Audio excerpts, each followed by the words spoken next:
terbitnya nur taubat pada diri seorang hamba, si hamba dimunculkan rasa dia bersalah di hatinya, rasa dia berdosa di hatinya. Coba perhatikan, Sayyidina Muhammad SAW berdosakah? Ada dosa Nabi Muhammad SAW? Tuhan, hari ini ada dosa? Matanya berdosa? Lidahnya kalau dosa, pandang orang, pandang diri kita, ya, kolbunya hari ini dosa? Kita tidak usah memandang siapapun, pandanglah diri ini penuh dengan dosa. Dosa itu kotoran. Senangkah sudihkah Tuan Puan memandang orang yang di pada tubuhnya, badannya, wajahnya ada kotoran? Nah, apalagi Allah Subhanahu wa Ta'ala. Allah memandang kepada wajah kolbu. Apabila mata ini berdosa, kolbu langsung hitam. Dan Allah tidak suka kolbu yang hitam. Tapi itu dosa zahir. Mendengar aib orang, ya, membicarakan aib orang, itu dosa zahir. Ada dosa yang tersembunyi. Adakah rasa, mohon maaf, hari ini diri kita merasa lebih soleh daripada orang lain? Ada? Merasa diri ini lebih alim dari orang lain? Ada rasa itu? Ada merasa diri ini lebih berilmu daripada orang yang duduk di kiri kanan kita? Ada rasa itu? Jika itu ada, ya Tuhan jawab di hati. Jika itu ada, itu dosa lebih besar dari dosa memandang haram. Hari ini kawan kita, sahabat kita mendapat rezeki dari Allah. Ada rezeki materi, uang kah, duit kah? Ada rezeki imateri, ya, mungkin populariti, mungkin dia disukai orang, dipuji orang, mungkin dia dapat ilmu. Ini rezeki juga. Maka setiap orang yang dapat rezeki pasti ada yang iri dan dengki. Adakah kita hari ini iri dengki kepada seseorang? Iri dengki itu menginginkan dapat nikmat yang Allah berikan kepada sahabat kita, saudara kita, dan kita ingin dia tidak dapat. Itu namanya iri dengki. Tapi ada iri yang positif. Kita menginginkan nikmat yang didapat saudara kita, tapi dia tetap mendapat nikmat tanpa perlu dia hancur dan binasa. Nah, itu boleh, ya. Maka dosa itu ada dua, dosa zahir, dosa batin. Tahukah saudara yang pertama kali iri dengki siapa? Iblis. Yang pertama kali sombong siapa? Iblis. Maka siapa yang merasa dirinya lebih, siapa yang iri dengki kepada orang, dia sedang mengambil sifat-sifat iblis. Dan ini wajib kita bertobat padanya.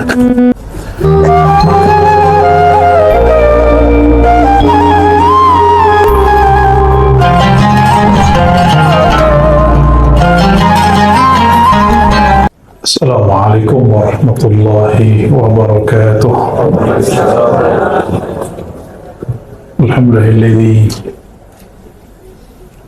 amarna bi anna du'a bil asma'il husna. Walhamdulillah ja'alana min alladhina ajabu da'watahu. Walhamdulillah جعلنا من أمتي سيد الوجود سيد الكونين سيدنا محمد. أشهد أن لا إله إلا الله أشهد أن محمدا عبده ورسوله. اللهم صل وسلم وبارك على هذا النبي الكريم. أما بعد، اللهم افتح لنا يا فتاح فتوح العارفين وعلمنا يا عليم علما ينفعنا آمين يا رب العالمين. Saudara yang melakukan Allah, puji syukur kehadiratnya karena ia masih mengizinkan namanya mengalir pada lidah kita yang penuh dosa. Alhamdulillah, Allah masih izinkan nama kekasihnya kita ulang-ulang, kita jadikan sebagai wirid, dan itu tiadalah mudah bagi orang-orang kecuali yang Allah bukakan mata hatinya. Maka tiadalah yang diangkat di muka bumi ini kecuali orang yang menyebut namanya, orang yang mencintai namanya, orang yang mewarisi ilmunya. Itulah makna dari surat Alam Nashrah, wa rafa'na laka dzikrak. Dan kami mengangkat bagi engkau, hai Muhammad, zikraka. Zikraka secara harfiah berarti sebutanmu, namamu. Maka bagi ahli ma'rifat yang mengerti dan menjama' antara ilmu yang zahir dan batin, syariat dan hakikat, mereka memaknai zikraka, maka di situ ada zakiruka, orang yang menyebut-nyebutmu juga diangkat. Zakiruka juga bermakna al-arif bika, orang yang kenal kepada engkau juga diangkat. Maka jika bersolawat, berceramah, berdakwah, jangan berniat viral, jadi orang yang populer, ya, famous, ya, masyhur. Nah, niat kita hanya karena Allah membesarkan, meninggikan, mempopulerkan nama baginda SAW, maka kita pun mengatakan, ya Rabb, arfa' dzikra habibana, dzikra habibina kama rafa'tahu. Sebagaimana engkau mengangkat namanya, kami pun mengangkat namanya. Maka siapa yang menyebut-nyebut namanya, dia pun ikut terangkat. Darjah dia pun ikut terangkat. Semoga yang hadir malam ini, terutama sahibul bait, Datin Umi Zaidah, ya? Aidah. Semoga beliau dan keluarga dan yang berhadir semua Allah tambahkan nurullah, nur Muhammad SAW. Ini mulailah zaman orang mengingkari kajian nur Muhammad SAW. Padahal jika tuan-puan baca, semua kitab maulid dimulai dengan nur Muhammad SAW. Tidak, semua kitab maulid isinya nur Muhammad SAW. Tapi muncullah ada orang mengatakan kajian Nur Muhammad itu kajian daripada pengaruh Kristiani kepada Muslim. Ada juga mufti sini lah. Ya, saya tidak tahu negara bagian mana lah itu. Dia kata Nur Muhammad itu ajaran Majusi yang masuk ke dalam Islam. Ya salam. Mufti, ya salam. Istafti qalbak qabla an tufti linnas. Minta fatwa dulu ke dalam kalbu sebelum kita memfatwa satu hal. Kita tidak akan mengancam dia dengan ancaman-ancaman kesesatan. Kita cuma uzakiruhu, mengingatkan dia bahwa sadah kibar ulama, ya, ulama-ulama besar sedari dulu, mereka biasa memulai kajian dengan Nur Muhammad sallallahu alaihi wasallam.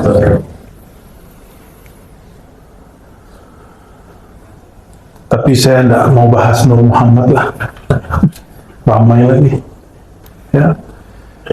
Karena di sini baca Ratibul Attas dan Al-Asmaul Husna. Saya ambillah bagian Al-Asmaul Husna. Kalau Ratibul Attas mungkin para sahabat yang berhak membahasnya, walaupun kita memiliki sanad dan ijazahnya. Tapi tarekat saya bukan tarekat Ba'alawiyah, namun saya dapat ijazah mengamalkan wirid-wirid dan auratnya, ya, namun suluknya bukan suluk Ba'alawi.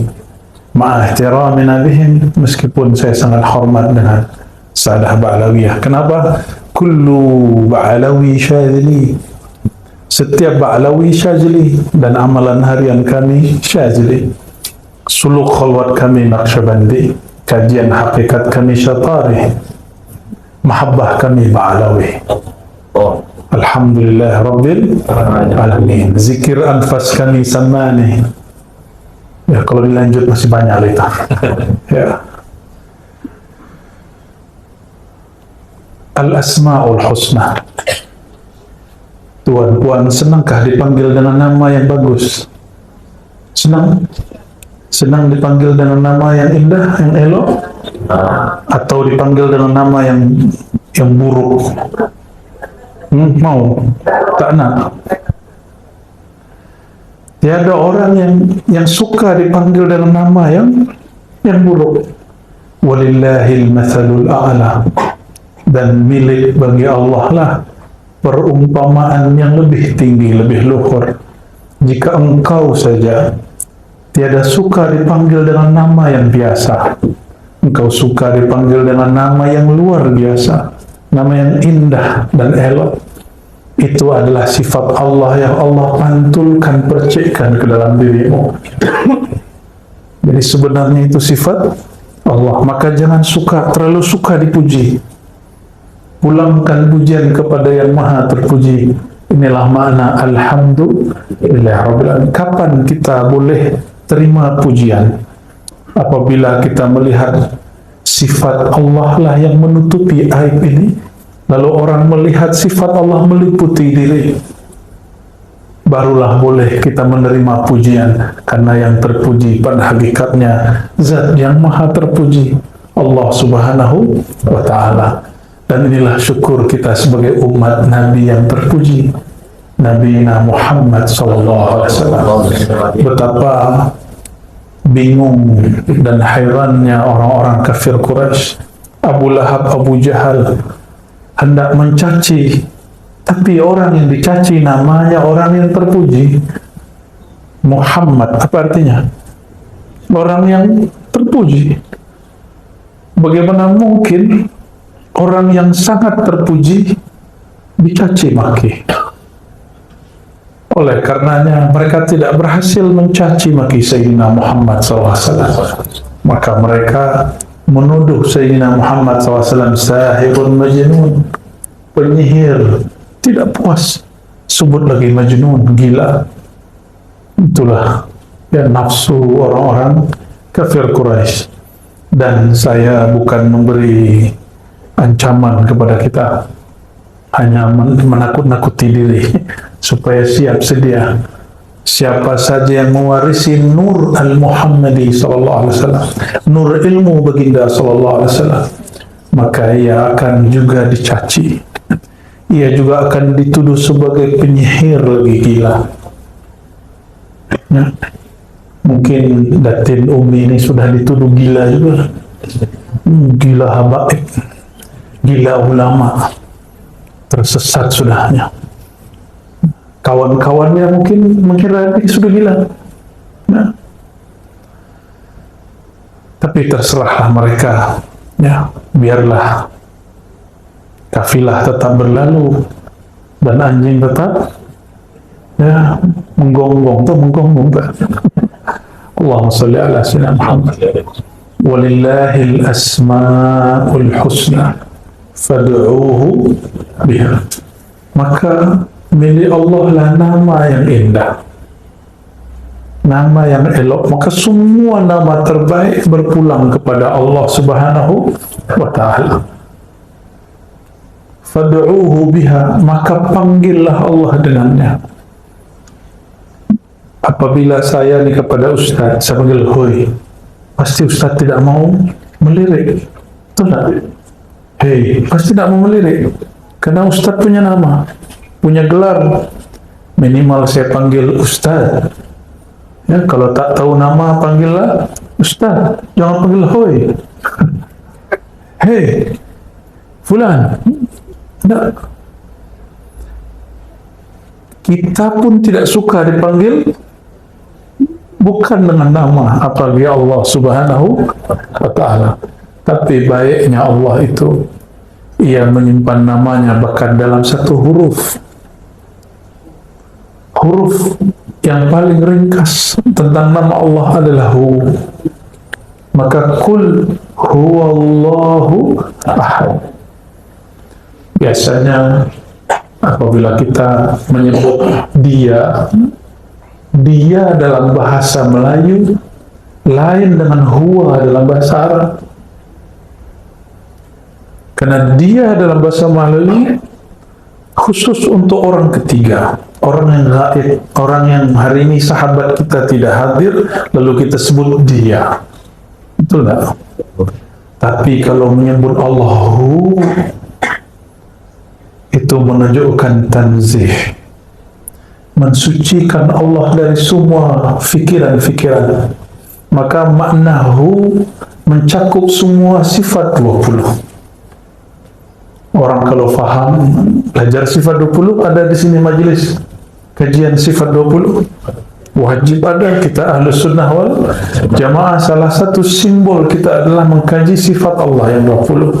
Bukanlah Allah itu bersifat hanya 20, tapi karena akal ini terbatas, ulama meringkasnya menjadi 20. Dari 20 orang akan faham bahwa sifat Allah Tabaraka wa Ta'ala tak terhingga.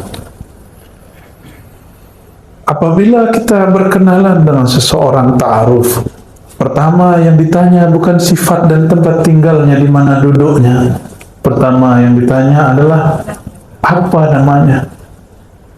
Maka awal jalan ma'rifat mengenal Allah adalah mengenal nama Allah Subhanahu wa Ta'ala. Saya lihat wiridnya sudah bagus, suaranya sangat merdu, tinggal suara dan wiridnya diisi dengan warid.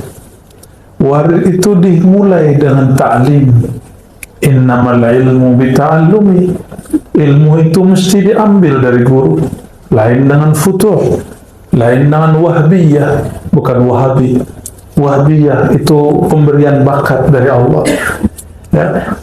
Tiba-tiba malam Lailatul Qadar atau malam nisfu Sya'ban, mimpi melihat cahaya, esok hari sudah mampu urut orang.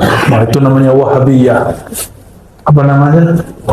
Atau tiba-tiba habis selesai wirid zikir, tertidur, melihat singa masuk ke badannya. Bangun tidur, dia mampu silat singa. Itu wahabiyah. Tapi hati-hati, wahabiyah tidak selalu mutlak langsung dari Allah.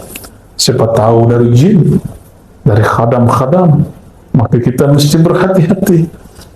Dan cara menetralkannya, membersihkannya, cukup dengan kalimat tauhid, la ilaha illallah. Orang yang kuat baca la ilaha illallah, Allah bersihkan dia dari ilmu-ilmu jahat. Dan coba tuan-puan perhatikan di dalam Al-Quran, lafaz la ilaha illallah seingat saya hanya ada 4 atau 2, saya lupa, nanti tolong diingatkan. Seingat saya hanya 2 atau 4. Selebihnya lebih dari 20 ayat menyebut Allahu la ilaha illahu. Kadang dia guna lafaz Allah, kadang dia menyebut dirinya huwa. Maka huwa dalam bahasa Arab tidak hanya berarti dia dalam bahasa Melayu, tapi huwa ghayatut tanzih, ismun litanzih, nama untuk mensucikan Allah Ta'ala. Inilah yang tidak difahami oleh beberapa da'i-da'i. Ya, kita maklumi karena ilmu itu berkembang. Ya, siapa tahu nanti dia merevisi kata-katanya yang mengatakan zikir dengan hu bid'ah. Sudah ada di Malaysia yang bercakap begitu. Sudah ada fatwa begitu. Ya salam. Siapa yang tak kenal dengan Imam Izzuddin bin Abi Salah, Imam Fakhruddin Ar-Razi? Buka Fakhruddin Ar-Razi. Kalau yang di depan Ar-Razi, ini Imam Fakhruddin Ar-Razi. Imam Fakhruddin Ar-Razi, beliau wafat lebih kurang 606 Hijriah. Sekarang sudah berapa? 1446. Sudah berapa abad? 1 abad 100 tahun. Sudah berapa abad? Lama gitu ya. 14 kurang 6 berapa? 8 abad, 800 tahun lebih yang lalu. Beliau telah tulis di jilid pertama daripada tafsir Mafatihul Ghaib Imam Ar-Razi. Beliau menyinggung banyak sekali rahasia di nama hu. Mana orang yang katanya pintar, cerdas, kenapa tidak membaca kitab ini? Ya, jadi hu itu nama. Oleh karenanya Imam Ahlus Sunnah yang bernama Abdul Qahir Al-Baghdadi. Boleh diulang namanya? Abdul Qahir punya kitab Usuluddin dan Al-Farqu Bainal Firaq. Apa nama kitabnya? Usuluddin satu, yang kedua Al-Farqu Bainal Firaq, ada lagi yang ketiga Al-Asma' wa Sifat, 3 mujalladat, 3 jilid. Beliau mengatakan hu ismun min asma'il husna. Huwa adalah salah satu nama al-asma'al husna. Ya, maka kalau kita zikir nas'aluka ya man huwa Allahu la ilaha illa hu. Imam Abul Hasan Syazili, guru daripada Imam Izzuddin Abis Salam, imam mujtahid di zamannya, tapi tidak keluar dari mazhab Syafi'i, tapi dia punya pandangan yang lain dengan Imam Syafi'i untuk beberapa hal. Beliau punya guru Imam Syazili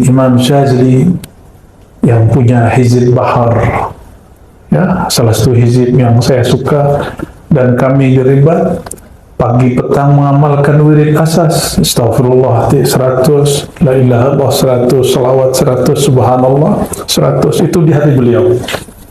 Imam Syazili, salah satu doa asma al-ismul a'azam, nama yang agung yang jika kita memohon dengan nama itu adalah hu.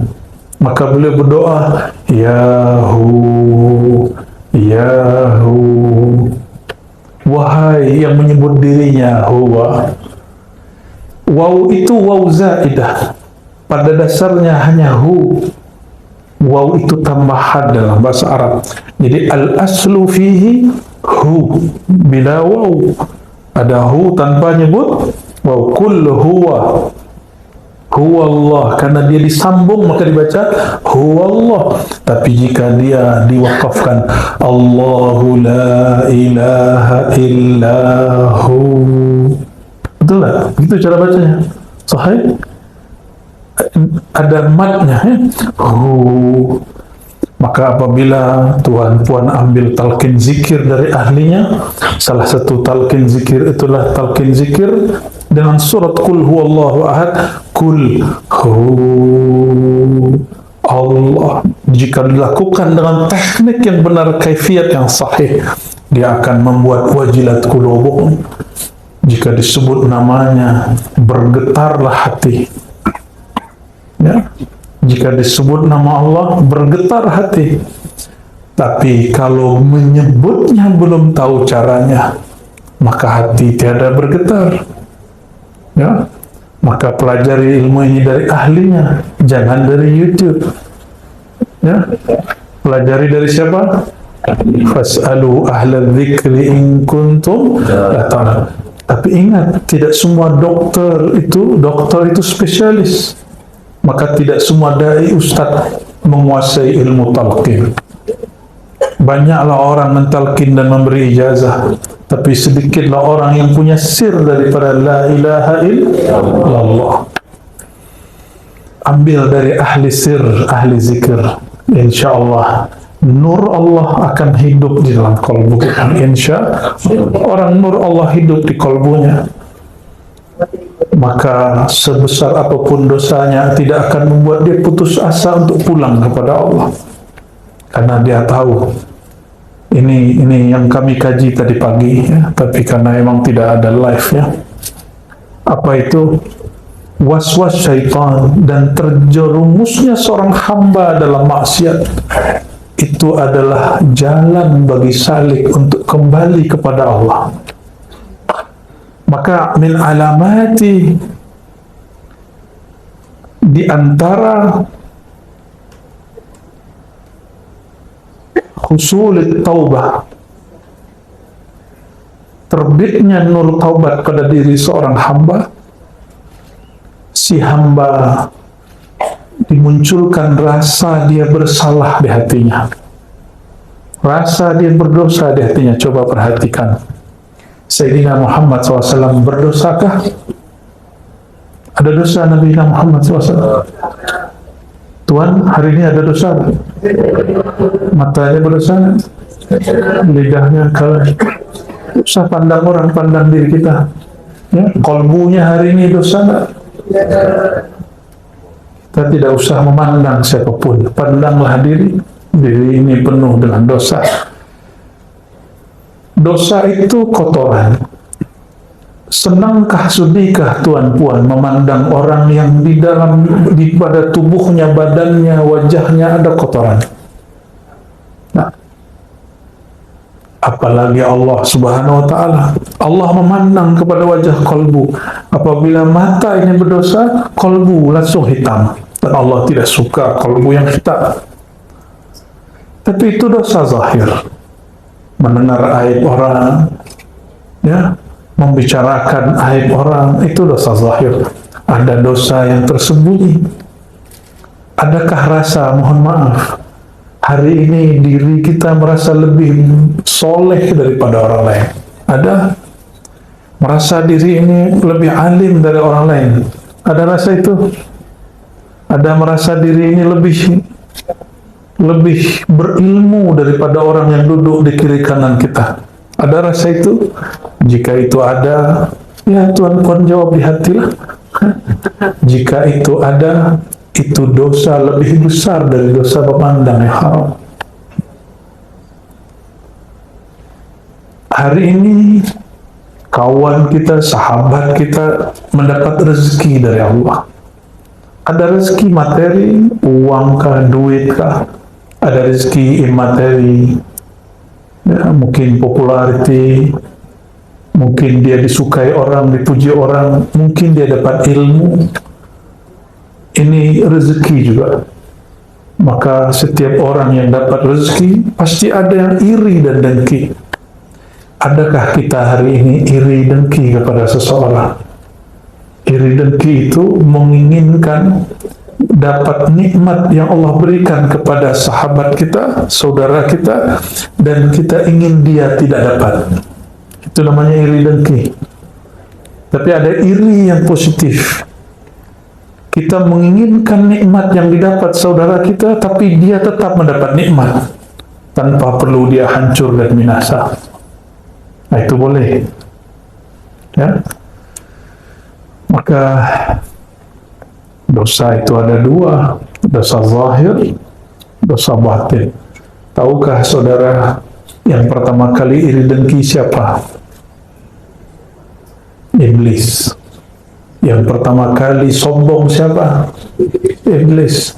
Maka siapa yang merasa dirinya lebih, siapa yang iri dengki kepada orang, dia sudah mengambil sifat-sifat iblis. Dan ini wajib kita bertobat padanya. Maka apabila setiap Bani Adam memang berdosa, namun tidak semua Bani Adam merasa berdosa. Sayyidina Muhammad SAW dan semua para Nabi berdosakah? Nabi Muhammad punya dosa? Betul. Betul, sahih. Ya. Kecuali Ibnu Taimiyah, Imam Salafi Wahabi, mengatakan para Nabi berdosa, dosa kecil. Ini Ibnu Taimiyah, ya, yang disebut oleh kelompok Salafiyah Syekhul Islam. Ya, tanggung jawab dia di hadapan Allah nanti. Ya, kita tidak ada urusan. Dalam aqidah Ahlussunnah yang kita anut, para Nabi, terutama Nabi Muhammad SAW, tiadalah ia berdosa. Disebut maksum. Ada namanya maksum. Maksumah, ada punya nama maksumah. Ada maksum. Ada.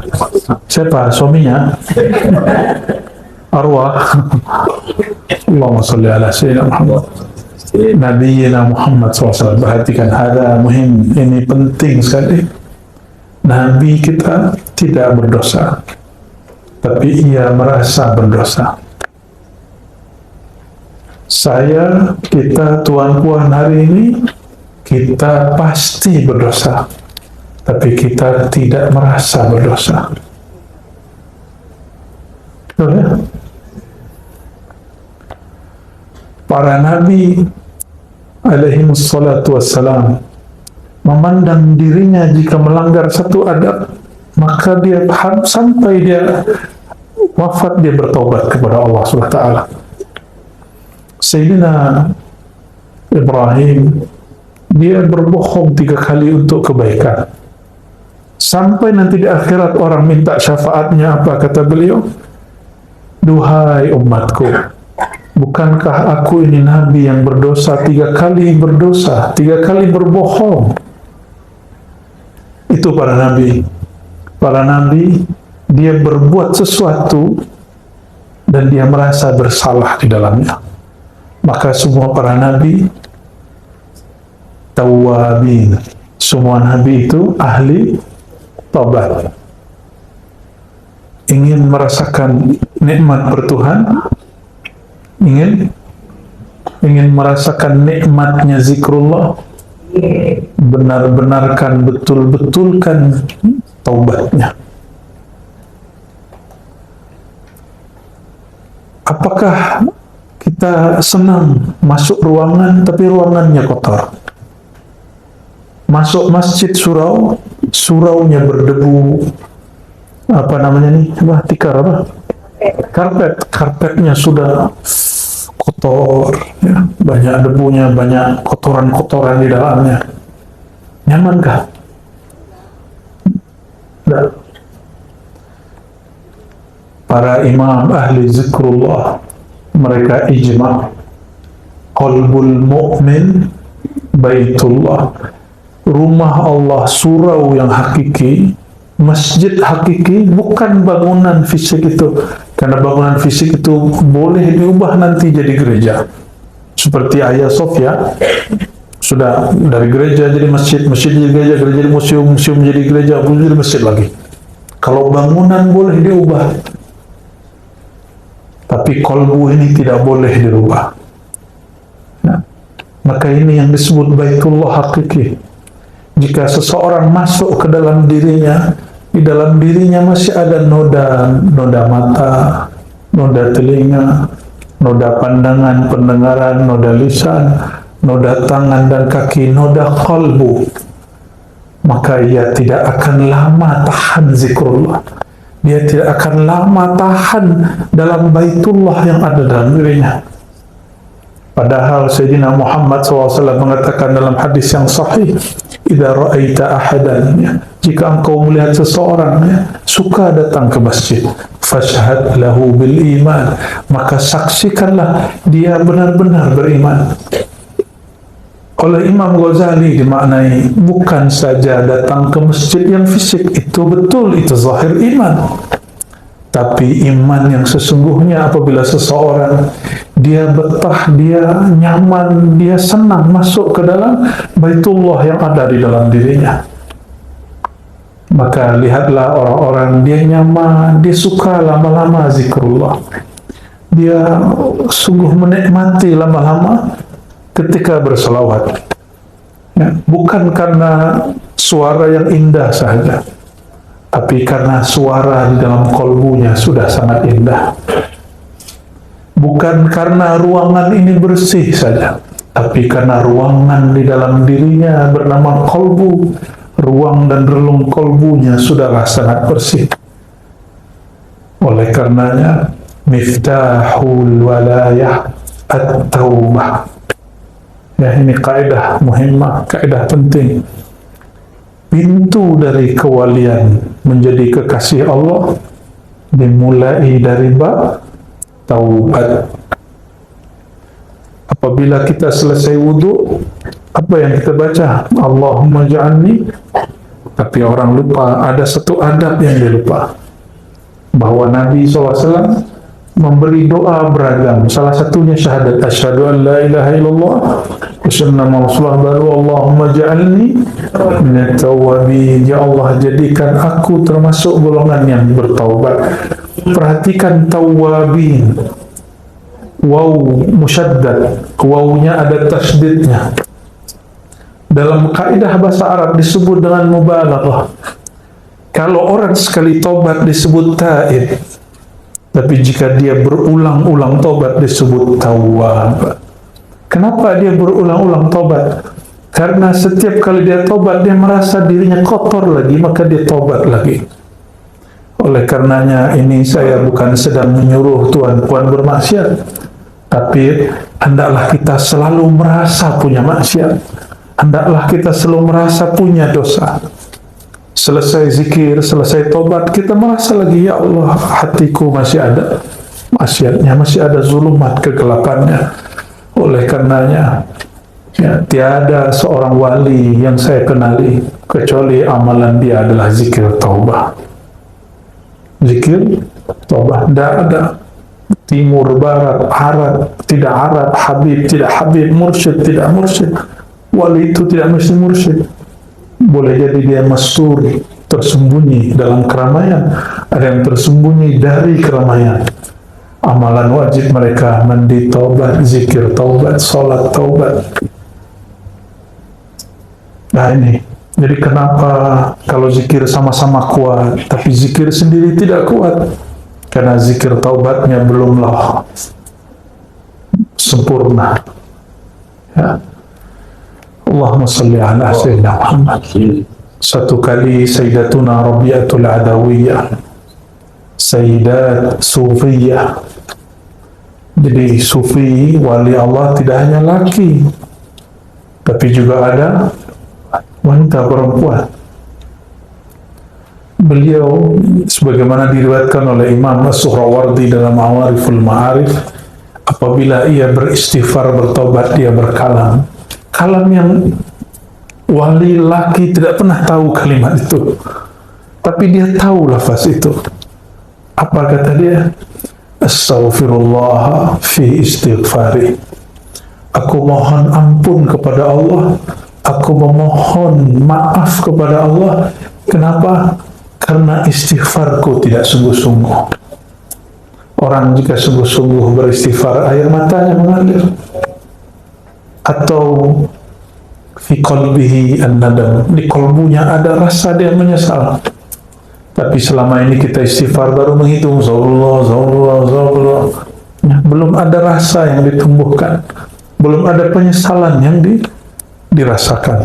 Padahal Sayyidina Muhammad SAW mengatakan an-nadamu taubah, indikator seseorang diterima taubatnya, dia ada penyesalan terhadap yang dia lakukan. Dan an-nadamu alamatuhu al-buka, salah satu ciri dari orang yang menyesal, matanya berkaca-kaca menangis. Oleh karenanya, pelajari ilmu taubat, tidak usah tinggi-tinggi ilmunya. Mau jadi kekasih Allah, baguskan taubatnya, baguskan istighfarnya. Bukan sekedar memperbanyak angkanya, tapi membaguskan makna saat membaca. Mulai malam ini saya berharap, jika berzikir, zikirlah yang kita faham. Jika sudah ada yang membaca zikir, dipimpin guru, ustaz, pelajari apa yang dibaca ustaz. Jangan hanya seperti ya, alat recording. Dia mampu merekam semua yang dia dengar, tapi dia tidak faham. Apa kata Allah SWT? Kal-himar yahmilu asfara. Hanya seperti, mohon maaf, keledai, himar yang mengangkut lembaran-lembaran ilmu, tapi dia tidak tahu apa yang dia bawa. Saudara-saudariku makan Allah, saya ini juga bukan orang suci. Setiap hari merasa di kolbu saya ada dosa, ada yang masuk, mau tidak mau masuk. Awalnya kita berputus asa, tapi ternyata para masyayikh mengatakan, idza aradallahu ay yarfa' 'abdahu, jika Allah hendak mengangkat seorang hambanya, arsala ilaihi syaitan fayuwaswisu alaihi, maka Allah Ta'ala mengirim syaitan, iblis, lalu memberi was-was kepada dirinya. Nah, ini kabar entah gembira, entah menyedihkan, ya. Ada was-waskah dalam fikiran? Seorang sahabat datang kepada baginda SAW, hadis Sahih Bukhari, ya Rasulullah, diriku was-was. Tahu was-was? Ada gangguan di pikiran, ragu, ada rasa takut, ada rasa cemas, ada rasa apakah Allah terima aku atau tidak. Ada perasaan-perasaan yang sepertinya kita tidak percaya diri di hadapan Allah Subhanahu wa taala. Itu dia. Apa kata Nabi Muhammad SAW menanggapi sahabat yang bertanya ini? Jadi itu sudah ada sejak zaman baginda Nabi Muhammad SAW. Sekelas sahabat-sahabat, level mereka sangatlah tinggi, tapi mereka masih was-was. Apatah lagi kita di zaman yang penuh was-was. Baru buka YouTube, langsung kita yang tadinya tidak mau dapat was-was, malah mencari was-was itu. Itu tak? Ya. Katanya tidak mau dapat was-was, tapi kita malah membaca si was-was itu. Minal jinnati wan nas. Kalau was-was dari jin masuk secara gaib, tapi was-was yang zahir inilah yang lebih berbahaya. Kita baca komennya, baca statusnya, baca kalam-kalamnya, mendengarkan podcastnya. Ya, kita yang mencari ulah, kita cari penyakit sendiri, lalu salahkan orang lain, bahkan menyalahkan Allah. Ya, Allahumma salli ala Sayyidina Muhammad. Maka mengambil ibrah dari Imam Abu Bakar Al-Banani tadi, dan juga Sayyidatu Sufiyah, penghulunya para sufi yang arifah billah, yaitu Sayyidatuna Rabi'atul Adawiyah. Istighfar, kita wajib diistighfarkan. Istighfar kita wajib diistighfar. Kenapa? Kita tidak bersungguh-sungguh dalam beristighfar. Dan Sayyidina Surawardi mengatakan, betapa banyak orang baca istighfar, lidahnya minta ampun, kolbunya tidak. Lidah minta ampun, kolbu tidak. Lidah mengaku, kolbu tidak. Na'udzubillah min dzalik. Hadis yang sering saya baca, innallaha yanzuru ila qulubikum. Allah yang Ia tatap bukanlah lidahmu, bukan suaramu, bukan tasbihmu. Yang Dia tatap apa? Kolbumu. Ini bagian terakhir yang mau saya sampaikan. Kalau kita tidak bertemu orang yang kita suka, orang yang penting dalam hidup kita, jika tidak jumpa, pastilah kita membaguskan pakaian yang dilihat. Kalau perlu, puan-puan ini berhias diri, ya, wajahnya pakai apa wajahnya? Pakai cat putih. Pakai apa? Kosmetik. Bedak, kan? Supaya apa? Jika ada kekurangan di wajah, ditutup supaya terlihat cantik. Jika laki-laki sebelum dia datang ke majelis, dia pakai cleanser. Ya, supaya terlihat mukanya tidak berminyak, supaya nanti terlihat handsome. Oleh siapa? Oleh orang yang di belakang sana. Padahal yang di belakang hanya melihat punggung dan kepala dia. Kenapa kita hendak berhias jika hendak berjumpa makhluk? Padahal Allah selalu mau jumpa dengan kita. Dan ada perjumpaan yang resmi, yaitu waktu kita sholat. Ya, yazunnuna annahum mulaqu rabbihim. Sholat itu perjumpaan yang resmi. Dan Allah yang Ia tatap bukan wajah ini. Yang Ia tatap wajah qalbu, wajjahtu wajhiya lilladzi fatara as-samawati wal ardh. Aku hadapkan wajah qalbuku kepada pencipta langit dan bumi, pencipta qalbu ini. Maka jika hendak bertemu Allah Ta'ala, bersihkan wajah qalbu, berilah hiasan yang layak baginya, sehingga Allah yang Maha Memandang suka dan senang memandangnya. Apa tanda Allah suka memandangnya? Kita pun senang memandang kalbu kita. Walladzi anzala as-sakinata fi qulubil mu'minin. Surat Al-Fat. Dialah yang menurunkan sakinah, rasa tenang, rasa nyaman kepada kalbu orang yang beriman. Turunnya ke dalam kalbu, bukan kepada wajah, bukan kepada otak. Awal kita kenal orang, kita pandang fisiknya. Lama-lama kita pandang isi kepalanya. Lama-lama kita pandang isi kalbunya. Betul tak? Sahabat yang paling disuka, apakah sahabat yang wajahnya paling bagus, paling elok, atau yang hatinya paling elok?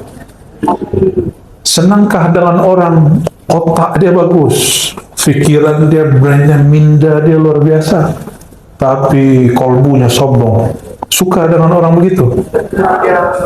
Kita lebih senang ya wajahnya ya lumayan buruk, otak dia, minda dia lumayan dhaif, ya dhaif ya lemah, tapi kalbu dia tidak menyimpan busuk hati. Kita suka berteman dengan orang begitu. Betul tak? Kita nyaman jika berjumpa dengan orang begitu. Itu masalul a'la. Ini perumpamaan yang lebih tinggi. Allah lebih senang lagi kepada orang yang kalbunya tidak menyimpan busuk hati, tidak menyimpan sombong diri. Senangnya Allah memandang orang begitu.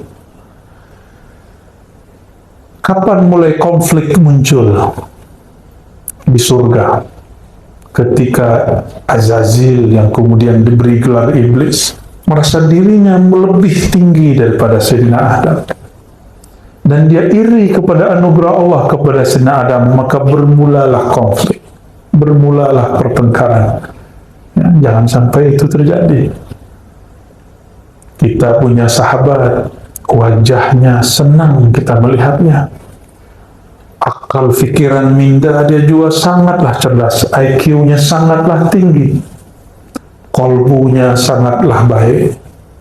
Itulah afdalul ashab, sahabat yang paling mulia. Jika dia sahabat, jika dia guru yang paling disebut al-mursyid kamil mukamil, guru yang kamil, ideal, bukan sempurna. Sempurna hanya milik Allah. Ya, sangat ideal. Maka saudara-saudariku yang karena Allah hanya menatap kepada wajah, kalbu. Mari merias wajah kalbu. Ya, ini puan-puan ini merias wajah ini setiap hari kan? Kalbu kita cemburu.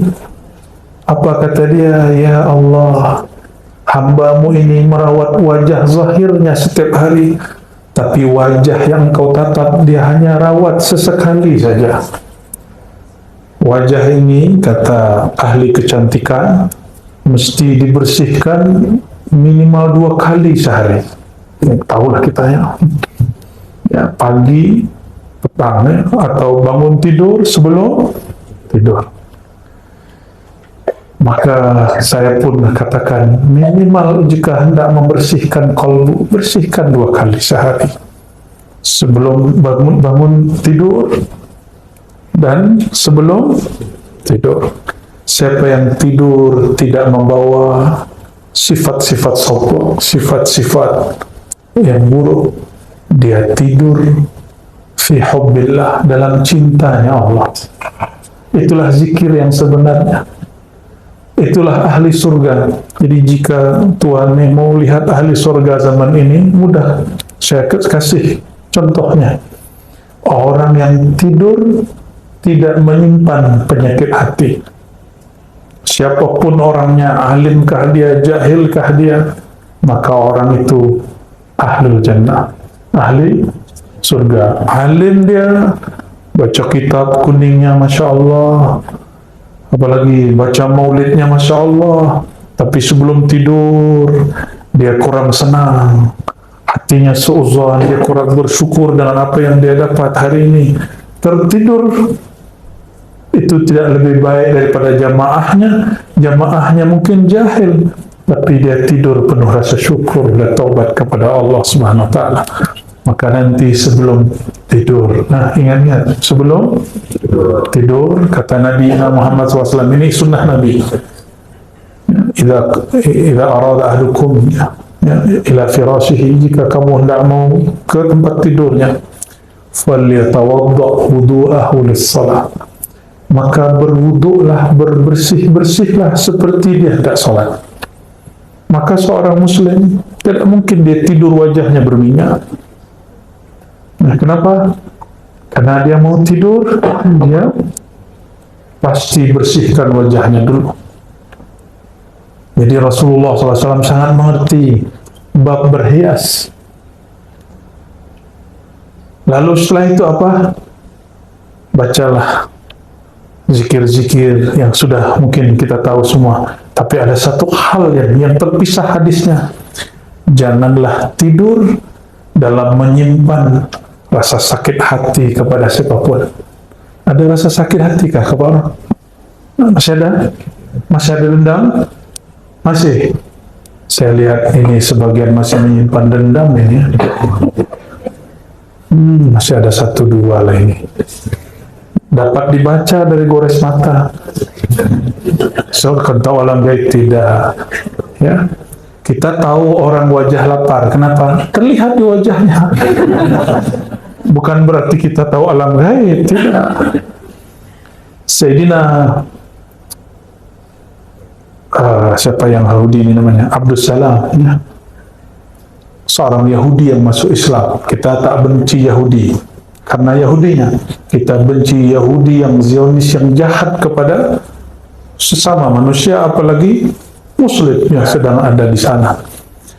Sayyidina Abdus Salam diperintah oleh amatinya, bibinya, wahai Abdus Salam, orang cakap ada orang baik datang ke Madinah mengaku sebagai Rasulullah.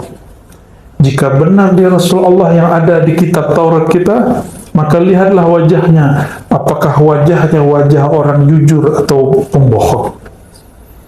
Pergilah. Maka pergilah Abdus Salam kepadanya. Saat semua orang Madinah menyambut baginda Nabi Muhammad SAW, maka dia tatap wajah Nabi. Lalu dia pulang. Apa kata dia kepada bibinya? Wahai bibi, ma ra'aitu fihi wajhal kizab. Aku tidak melihat ada gores kebohongan, kedustaan pada wajahnya. Berarti ilmunya dan ini namanya ilmu firasah yang kemudian dikumpulkan oleh Imam Fakhruddin Ar-Razi. Itu Imam Fakhruddin Ar-Razi lagi. Imam Ar-Razi lagi, ya. Beliau kumpul satu buku judulnya Al-Firasah. Ini boleh dimumarasahkan. Sayangnya yang guna ilmu ini orang China, Feng Shui. Itu ilmu firasah, itu bukan khurafat. Di Sumatera, di Jawa, itu orang tua-tua dulu ada ilmu itu, tapi dikhurafatkan oleh Wahabi. Ya, padahal ilmu itu ada. Ya. Akhirnya orang-orang hari ini mengharamkan yang tidak haram, menganggap syirik yang tidak syirik. Ya. Na'udzubillah min dzalik. Kembali kepada yang tadi. Jika hendak tidur, setelah kita bersihkan yang zahir, bersihkan juga yang batin. Maka sebelum tidur pegang dadanya. Katakan, ya Allah, jika ada di dalam hatiku rasa benci, rasa sakit hati, rasa bermusuhan, rasa sombong, rasa semua yang buruk-buruk, tolong Engkau angkat dan hapus ya Allah. Barulah baca Bismikallahumma. Coba nanti, dan hidupnya pasti bahagia. Mau tahu orang paling bahagia? Orang yang di dalam tidurnya tidak menyimpan dan tidak membawa satupun sifat-sifat yang buruk. Ya. Dan semoga Allah menulis kita fi diwanit tawabin, dalam daftar nama-nama ahli taubat. Wala yaqbiduna illa wa nahnu minhum, dan jangan sampai kita dicabut ya Allah ya, dan kecuali kita dalam keadaan bertobat kepada Allah Subhanahu wa Ta'ala. Lebih kurang itu ya. Semoga Allah Ta'ala menerima kita semua. Iqbalna ya Tawwab, ij'alna minat tawwabin bihaqqi Sayyidina Muhammad Sayyid Tawwabin. Astaghfiruka, nastaghfiruka fi istighfarina. Ikuti ya Allah, ya Allah, ya Allah, kami memohon ampun ya Allah, dosa mata kami ya Allah, memandang yang haram ya Allah, memandang hina orang lain ya Allah. Ampunkan dosa pandangan kami ya Allah, dosa pendengaran kami ya Allah, dosa lisan menyakiti sahabat kami ya Allah, dosa kolbu ya Allah, dosa sombong ya Allah, dosa angkuh ya Allah, dosa iri dengki ya Allah, dosa lalai mengingat Engkau ya Allah.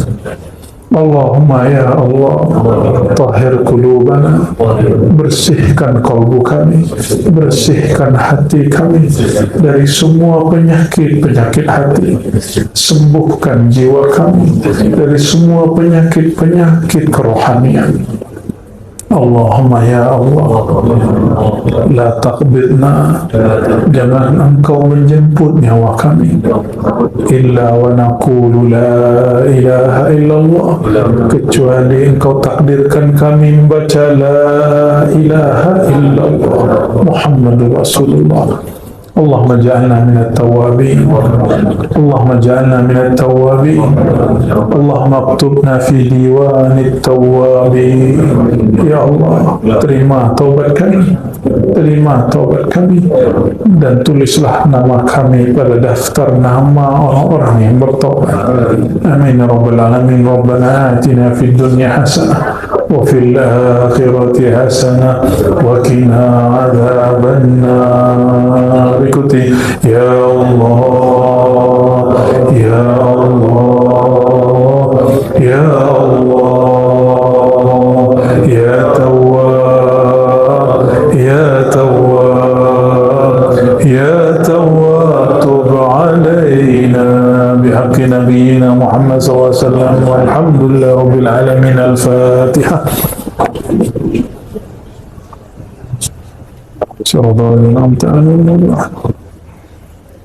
Lebih kurang itu yang dapat kami sampaikan. Mohon maaf salah kurangnya. Subhanakallahumma wa bihamdika, asyhadu an la ilaha illa anta, astaghfiruka wa atubu ilaik. Assalamualaikum warahmatullahi wabarakatuh.